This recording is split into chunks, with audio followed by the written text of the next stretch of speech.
The arrival of the Oregon Trunk Railroad in 1911 changed everything for Central Oregon. For the first time, rail lines could carry massive loads of pine timber out of the forest and to the sawmills. By 1916, two huge mills, Shevlin-Hixon on the west side of the Deschutes River and Brooks-Scanlon on the east, were running full steam, fed by railroads that stretched deep into the pine country. Shevlin-Hixon didn't just hire loggers. They built entire portable towns that moved with the timber. The company advertised for families by providing schools for the kids, a cookhouse, barber shop, bathhouse, and a post office. These weren't just camps.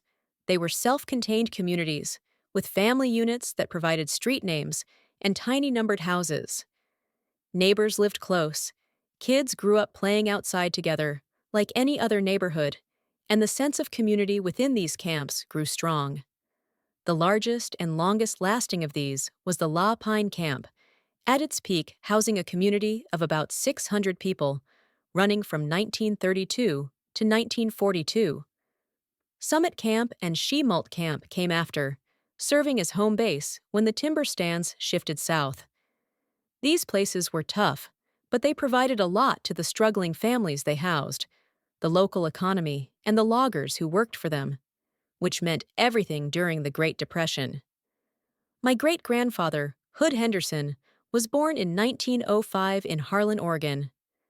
By the time he was in his 20s, the Depression had hit hard. Jobs were scarce everywhere, mills were cutting shifts, and many men had to travel wherever they could just to find work. Hood made the decision to leave what was familiar and head east to the pine forests of Central Oregon, where Shevlin-Hixon was still hiring.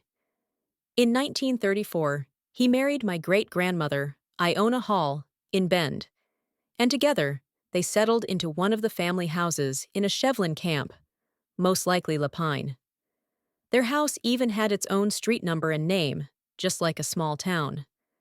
They lived in these camps for 8 to 10 years, raising their first two sons within these cramped quarters. Life in the camp wasn't easy. Wood stoves for heat, hand pumps for water, outhouses in winter.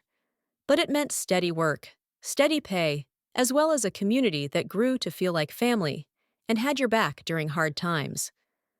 Hood wasn't a famous man, just one of thousands of loggers who got up before dawn, worked hard in dangerous conditions, and came home tired but proud to put food on the table.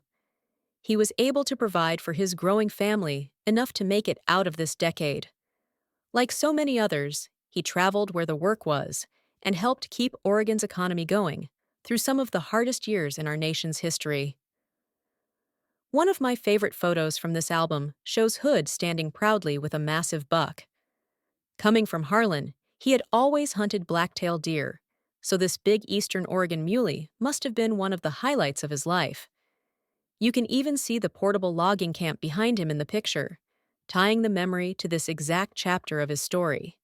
When I look through these photos, I think not just of my own family, but of the many families who lived the same way, moving with the camps, raising children in small houses, out in wildness, and finding joy where they could with one another. Hood may have been just one logger among many, but to us, he represents all those men and women who built lives in the ponderosa pine forests.